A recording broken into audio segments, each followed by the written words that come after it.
맨 먼저 우리 김기표 의원님. 네. 김기표 의원님도 법조인 출신입니다. 네, 질문하세요. 네. 경기도 부천시을 국회의원 김기표입니다. 후보자님, 일단 후보자로 추천되신 것을 축하드립니다. 저희가 인사청문회를 저도 여러 번 해봅니다만은 보통의 후보자님들 답변이 조금 예민한 부분에 있어서는 답변을 회피하거나 두루뭉술하다고 표현하죠. 그런 식으로 답변을 하는 경우가 많습니다. 근데 제가 인사청문회를 하면서 느낀 것은 그것은 대단히 부적절한 답변 태도다 이렇게 생각합니다. 특히 헌법재판관은 최종적으로 어떠한 행위가 혹은 어떠한 법률이 헌법 체제에 맞는 것이냐를 최종적으로 판단하는 아주 엄중한 자리입니다. 그래서 실제로 이렇게 인사청문회를 하면서 검증을 할 때는 후보자님들이 정확히 말씀을 해주셔야 우리 본 위원들이 냉정하게 판단할 수 있다 이런 생각이 듭니다. 답변을 구체적으로 해주실 수 있으시겠죠? 네. 후보자는 12월 3일, 지난 12월 3일 비상계엄이 선포된 사실 당연히 알고 계실 거고 그때 어디에 계셨습니까? 집에 있었습니다. 비상계엄 선포된 것은 어떻게 알게 되셨어요? TV를 통해서 알게 되었습니다. 그때 기분이 어땠습니까? 모든 국민들께서 다 잘 안 들립니다. 네.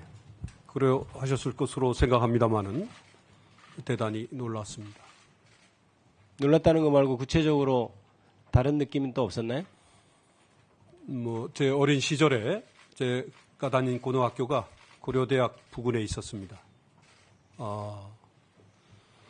79년에 12.6 사건이 있고 그 이후에 12.12 등 비상계엄이 확대되어서 고려대학교 앞에 장갑차가 있는 장면들, 그런 장면들이 상기가 되었습니다. 그것이 오버랩 되셨죠. 그런 장면이 오버랩 되셨단 말씀이죠. 네.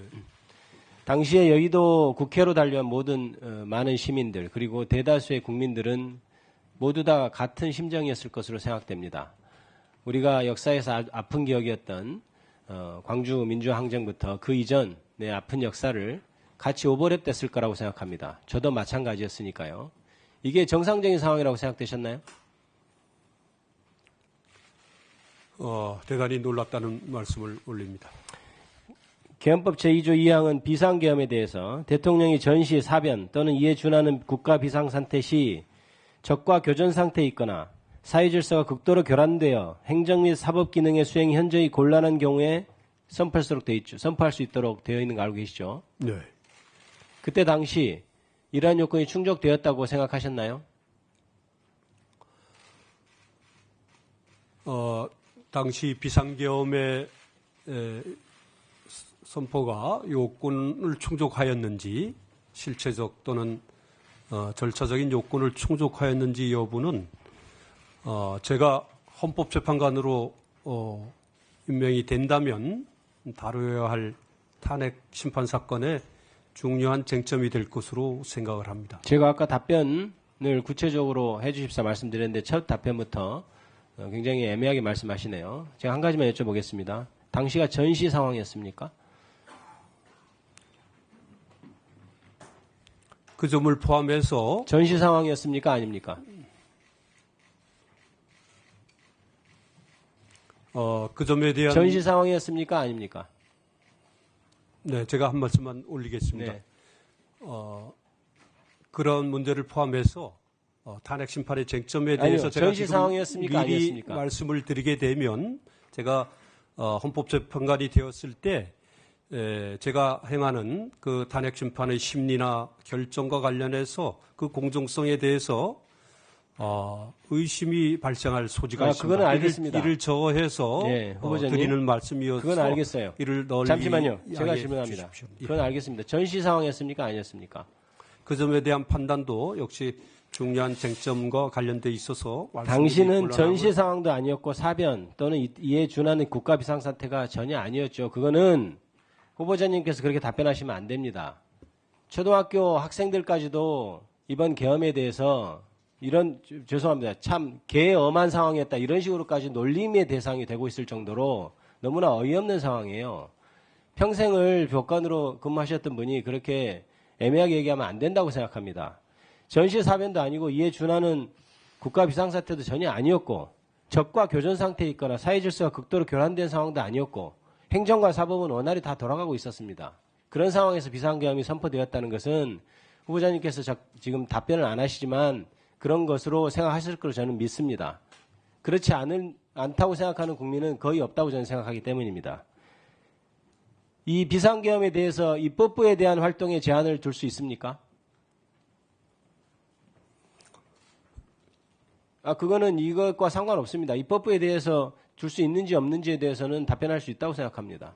일반적으로 말해서는 계엄 해제와 관련된 입법부의 활동이 예정되어 있기 때문에 일반적인 차원에서는 제한하기 어려운 면이 있다고 생각합니다. 당연하죠. 헌법 제77조 제3항에서도 정부나 법원의 권한에 관하여 특별한 조치를 할 수 있다 이렇게 규정할 수 있을 뿐 국회, 입법부에 대해서 특별한 조치를 할 수 있다고 규정하고 있지는 않습니다.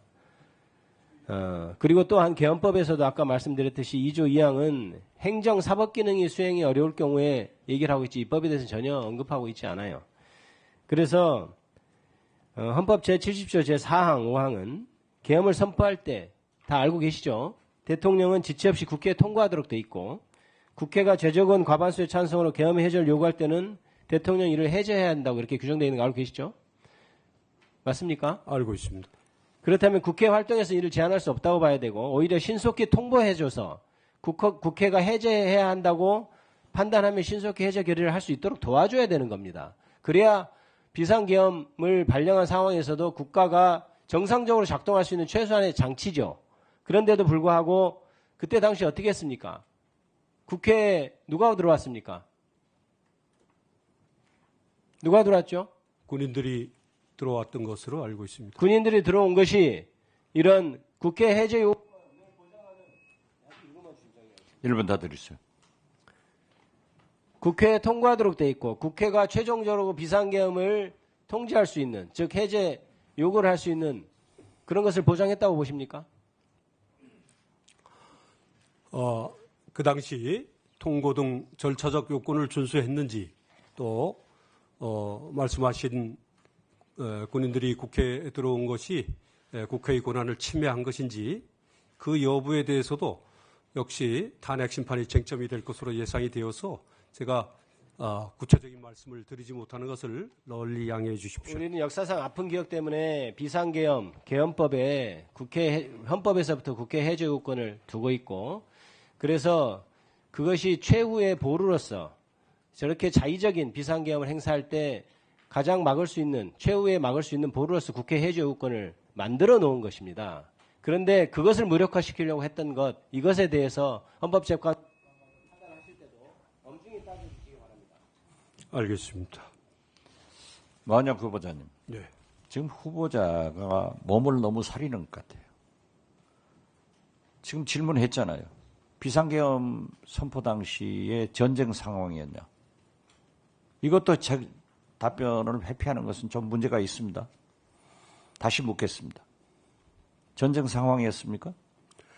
대단히 송구합니다만 혹시라도 저의 발언이 혹시라도가 아니라 공정성에 지금 현재는 후보자이지 헌법재판관이 아니에요. 그렇기 때문에 더욱더 그런 면이 있는 것 같습니다. 그러나 저의 발언이 혹시라도 탄핵 5,200만 국민이 알고 전 세계 민주시민들이 아는 비상계엄 선포 당시 전쟁이었냐 아니었냐 이것도 무슨 헌법재판관이 설사됐다 하더라도 국회에서 국민의 대표가 질문하면 답변할 수 있지 않습니까? 제가 헌법재판관이 되어 탄핵 심판을 수행을 하게 된다면 그 결정문을 통해서 지금 말씀하시는 점까지 아니 지금은 포함해서 헌법재판관이 아니에요. 예, 상세히 말씀드리도록 그러니까 하겠습니다. 삼척동장도 아는 당시가 전쟁 상황이었냐 아니었냐에 대해서도 답변을 회피하는 것은 문제가 있다. 지적을 합니다. 알겠습니다. 고려해 주세요. 예.